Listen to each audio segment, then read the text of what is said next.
ZANU-PF regime iya yasunga futi foreigners vakanga vapinda muZimbabwe. Hazvina kumira zvakanaka. Kusangana zvekare kwataita paKuliam TV ndiri kusangana nenyaya panapa iri kutaurwa kunzi 2 foreign tourists arrested over sex toys.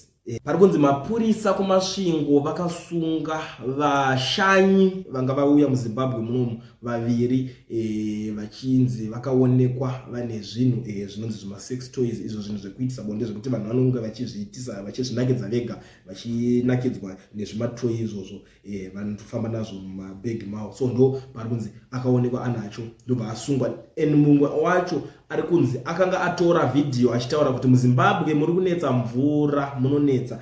So ndo zvimwe zvezvinhu zvaakanzi akasungirwa zvekare achinzi ari kuspreada manyepo kana kuti ari kufambisa manyepo. Asi nyaya iyoyo inotionesa zvinhu zvakawanda nekuti mutemo wemuZimbabwe sekuziva kwatinouita hakusisina mutemo wekunzi munhu anonzi ari kufambisa manyepo.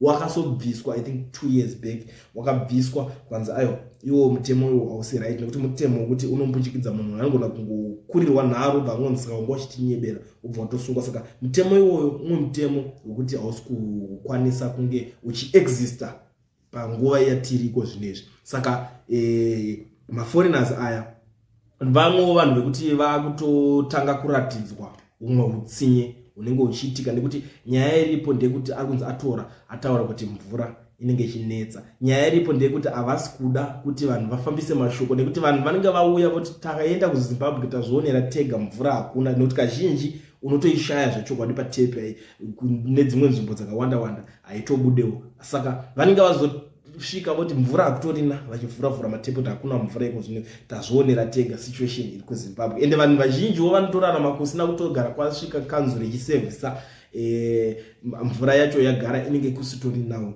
zvechokwadi. Saka ndo situation yakabva vangosanganiswa nayo yekungosungwa kunze muri kunyeba muri kufambisa manyepo enyika yedu. Asi umwe utsinye unenge uripo ndo nyaya iripo, pressure iripo zvabva zvangobatana nekusungwa kuri kuitwa vanhu panyaya dzemasadhaki ipapa. Vanenge vafungidzirwa kunzi vari kuda kuuya kuti vaone kuti tiri kubata vanhu sei, kana kuti vanenge vanzi inyaya yekunzi vanenge vauya kuda kunospaya asi inenge yakungohwandiswa chinzi tamusungira kuti anga ane sex toy. Umwe ari kunzi tamusungira kuti akataura manyepo. Ameno muri Zimbabwe munozvionawo sei zviri kuitika vanhu vashanyi vanouya vachionawo nyika yedu zvavakusanganiswa nazvo vakubatwawo kunge amen.